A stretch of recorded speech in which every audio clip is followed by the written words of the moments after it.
মৌন মন্ত্র ভাষণে আমি অদিতি সরকার আপনাদের পড়ে শোনাচ্ছি জহির রায়হানের লেখা বিখ্যাত উপন্যাস আরেক ফাল্গুন। আজ দ্বাদশ পর্ব। গায়েবী জানাজা পড়ার জন্যে সমবেত হয়েছিল ওরা, আর বড় ইমাম সাহেব মোনাজাত করতে গিয়ে ডুকরে কেঁদে উঠে বললেন, যারা আমাদের কচি ছেলেদের গুলি করে মারল, খোদা খোদা তুমি তাদের ক্ষমা করো না। সূর্য তখন ধীরে ধীরে উঁকি দিচ্ছিল পূবের আকাশে। গায়েবী জানাজা শেষ হলে পর জোয়ারের বেগে মিছিলে বেরিয়ে পড়ল সবাই। নেতারা কেউ ছিল না, তারা কখনই বা ছিলেন। ফরহাদ বলল, বাদ দাও ওদের কথা, আমাদের কাজ আমরা করে যাব। মেডিকেল থেকে বেরিয়ে মিছিলটা এগিয়ে চলেছিল হাইকোর্টের দিকে। ফরহাদ হাত ধরে টানল ওর, এসো মনিম। তারপর জনতার মাঝখানে হারিয়ে গেল ওরা। ভাই সাহেব, মিছিলে আসুন, কে যেন ডাকল। তুমি কি যাবে না? চলে এসো। খোদার কসম বলছি, ওরা জাহান্নামে যাবে। খোদা কি ওদের বিচার করবেন না মনে করেছ? আলবাত করবেন। ও কি কাঁদছেন কেন? কেঁদে কি হবে? আওয়াজ তুলুন ভাই সাহেব। তারপর সাগর কল্লোলের মতো চিৎকারে ফেটে পড়ল বিক্ষুব্ধ জনতা। ফরহাদের হাতে একটা নাড়া দিয়ে মনিম বলল, তোমার কি মনে হয় আজকে ওরা গুলি করবে? জানি না, মৃদু গলায় জবাব দিয়েছিল ফরহাদ। করলে করতে দাও না, কজন মারবে ওরা?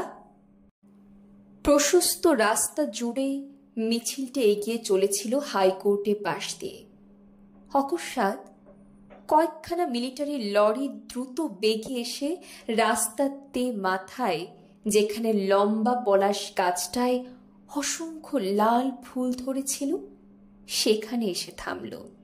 আর পরক্ষণে ইউনিফর্ম পরা সৈন্যরা সারি বেঁধে রাস্তার উপর শুয়ে পড়ে রাইফেলের নলগুলো তাক করে ধরল মিছিলের দিকে।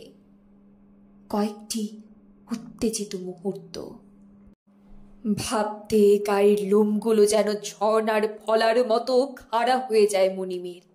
মৃত্যু পথযাত্রী মানুষের আর্তচিৎকার ভেসে আসে কানে, খোদা ইনসাফ করবে।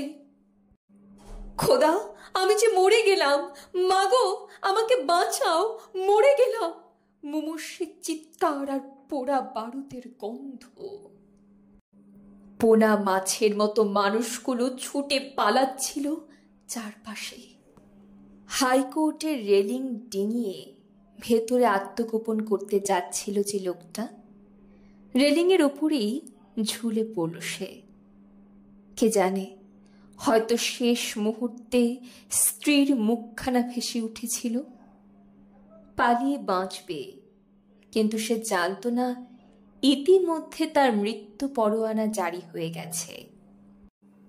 আরেকটা 17-18 বছরের ছেলে। পায়ে গুলি লেগেছিল তার, তবু বুকে হেঁটে পালাতে চেষ্টা করেছিল সে। আর ভয়ার্ত স্বরে বারবার বিড়বিড় করে বলেছিল, আমাকে মেরো না। কিছু দূর এগোতে জন্মের মতো বাকরোধ হয়ে গেল তার। কি একটা অস্ফুট আর্তনাদ করে ছেলেটির দিকে ছুটে গিয়েছিল ফরহাদ। তার গায়েও যে গুলি লাগতে পারে সে কথা মনে ছিল না। শুধু মনে ছিল, আমাদের কাজ আমরা করে যাব। কি ভাবছো অমন করে? অধ্যাপকের গলার স্বরে চমকে তার দিকে তাকালো মনিম। খাওয়া প্রায় শেষ হয়ে এসেছে। জগ থেকে এক গ্লাস পানি ঢেলে নিয়ে সে বলল, আমি বুঝতে পারছি তুমি কি ভাবছো, কিন্তু একটা কথা মনে রেখো, দিন একরকম যায় না। বলে পানির গ্লাস এক নিঃশ্বাসে শেষ করে হাত ধোয়ার জন্য উঠে দাঁড়ালো সে। ওদের আলোচনার বিষয়গুলো খুব ওপাতেও লাগছিল না জাহানারার, তাই বিষয়ান্তরে যাবার জন্যে মনিমের দিকে একটু ঝুঁকিয়ে এসে সে জিজ্ঞেস করল, ডলির কি খবর? নিজেকে সহসা বড় অসহায় মনে হলো মনিমের। কে জানে, জাহানারা হয়তো ইতিমধ্যে শুনেছে সব, কিংবা শোনেনি। তবু কিছুক্ষণ হতবুদ্ধি হয়ে গেল সে। জাহানারা আবার প্রশ্ন করল, ডলি কেমন আছে? মনিম বলল, জানি না। জাহানারার ঠোঁটে মৃদু হাসি জেগে উঠল। না জানবার কথা নয়। জাহানারার দিকে স্থির চোখে তাকালো সে, মুখখানা বিরক্তি আর অসহিষ্ণুতায় ভরা। চেয়ার ছেড়ে উঠে দাঁড়াতে দাঁড়াতে সে বলল, তার কথা আমাকে আর জিজ্ঞেস করো না জাহানারা, প্লিজ।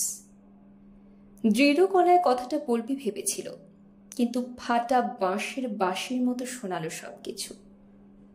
এ সময় ডলির কথাটা না তুললে কি ভালো করতো না জাহানারা? কাণ্ডজ্ঞানহীন আর কাকে বলে? তার উপর রাগ করার কোনো অর্থ হতে পারে না জেনেও চেয়ারটাকে সশব্দে পেছনের দিকে ঠেলে পাশের ঘরে যেখানে অধ্যাপক হাত ধুয়ে সে বিশ্রাম নিচ্ছিল সেখানে তার পাশে গিয়ে বসল মনিম। জাহানারা বিস্ময় ভরা দৃষ্টি মেলে তার চলে যাওয়া পথের দিকে তাকিয়ে রইল অনেকক্ষণ। রাত দুপুরে কিউখানের বাসা থেকে লোক আসবে তাকে ডাকতে, এ কথা ঘুমোবার এক মুহূর্তের আগেও ভাবেনি মাহমুদ। লেপের ভিতরে কি আরামে শুয়েছিল সে, একটা সুন্দর স্বপ্ন ইতিমধ্যে দেখেছিল। এখন আবার কাপড় পরে যেতে হবে সেই 2 মাইল দূরে কিউখানের বাসায়।